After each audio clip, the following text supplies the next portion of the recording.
салому дуруд мегӯем ба ҳар яке шумо ҳаводорони барномаҳои комментшо. дар ин лаҳзаву соат нашри 28-уми барномаи худро пешниҳоди шумо карда истодем. то ҳол ба нафақа нарафтаем, барои ҳамин ҳоло касе моро иваз накардаасту ман боз ҳамон Неъмат Салимзода ҳастам, ки дар ин барнома ба шумо оид ба хабарҳои шоу-бизнес, шабакаҳои иҷтимоӣ ва дигар мавзӯъҳои ҷолибро иттилоъ медиҳам. мо аз обуначиёни худ дар Инстаграму, Фейсбук ва Ютуб сипосгузорем, ки барномаҳои моро тоқат карда тамошо мекунанд ва албатта лайк ҳам мегузоранд. пас биёед шумо ҳам дар қатори онҳо моро дастгирӣ намоед, то илҳом бигирему боз ҳам барномаҳои ҷолибро пешкаши шумо кунем. шояд шумо ҳам ин наворо дида бошед, ки сарояндаи амрикоӣ дар яке аз барномаҳои консертиаш микрофонашро ба тарафи мухлисе, ки ӯро об пошидааст, ҳаво медиҳад. надидаед? пас биёед як маротиба мебинему баъдан онро шарҳ медиҳем.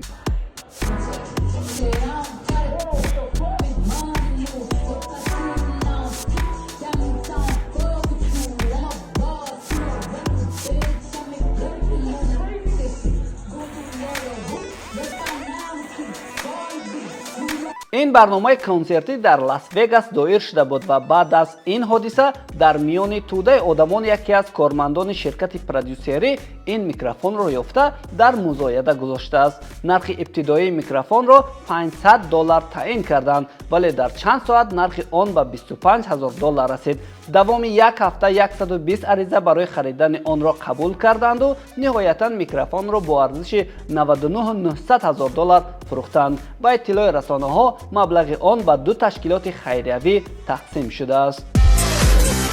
агар ба ҳодисаҳои ҳамла ба сарояндагон аз тарафи мухлисонашон назар кунем, вақтҳои охир ин гуна манзара бештар ба чашм мерасад. аз як тараф фикр мекунам, ки шояд баъзе аз мухлисон, ки пул харҷ карда билет харида ба консерт меоянд, аз тарзи хондани сароянда қонеъ намешаванд ё ҳатто асабӣ шуда ба ӯ ҳамла мекунанд. лекин инҷо як сирри дигаре ҳам ҳаст. баъзеҳо мехоҳанд бо ин кори ғайричашмдошташон мавриди таваҷҷӯҳи омма қарор бигиранд. барои мисол, соли 2019 ҳангоми рақобати Тоттенхем ва Ливерпул дар бозии финалии Лигаи Чемпионҳо духтари 22-солаи нимбараҳна ба миёни майдон баромад. ин блогер зуд аз майдон берун шуд, вале гап сари он, ки вай барои ин кори худ дар як шабонарӯз обуначиёни инстаграмашро аз 300,000 то ба беш аз 2 миллион расонид.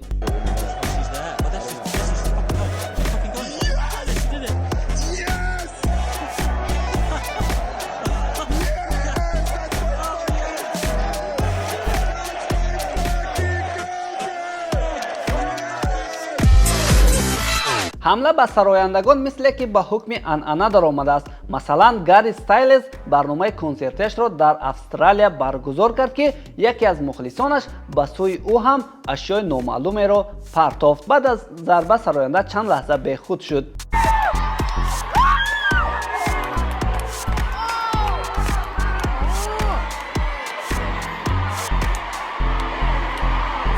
ё сарояндаи дигар Дрейк дар Чикаго ҳангоми тури консертии худ бо телефони мобилӣ зарба хӯрд.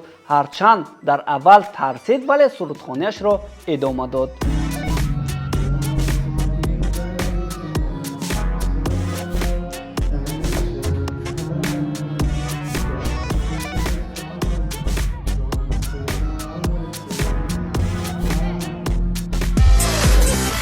ба бечора Ава Макс ҳам як мухлисаш, намедонам аз рӯи самимият буд ё кадом ғаразе, ба рӯяш як зарба задааст. сароянда кӯшиш мекунад сурудро қатъ карда саҳнаро тарк намояд.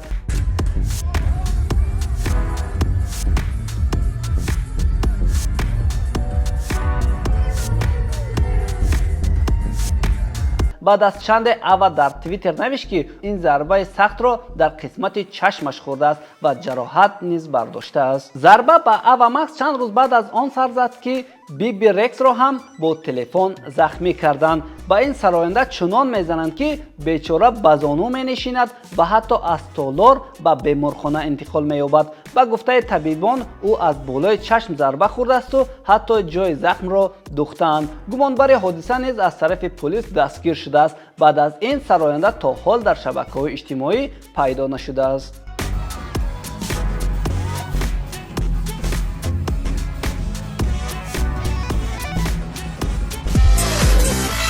ҳамин тавр дӯстон, ҳолатҳои ҳамла ба сарояндагон дар танҳо нимсолаи аввали соли 2023 қариб ба 10 маротиба мерасад, вале ҳоло то охири сол барномаҳои консертӣ зиёд дар нақша аст. Лекин муомилаи мухлисон агар чунин бошад, ман бовар дорам ки сарояндагон аз барномаҳои консертии худ даст намекашанд, чун манбаи даромади онҳо аст, аммо варианти дуюмро ки аллакай дар амал ҷорӣ шудааст истифода мекунанд. Медонед ин чи аст? Ҳоло дар Кореяи Ҷанубӣ барномаҳои консертӣ бидуни сарояндагон доир шуда истодааст. Ба ҷои онҳо қаҳрамонҳои тасвирӣ дар шакли 3D барои саҳна мебароянд. Баъд аз ин дигар ҳатто консертҳои зиндаро низ зинда дида наметавонем.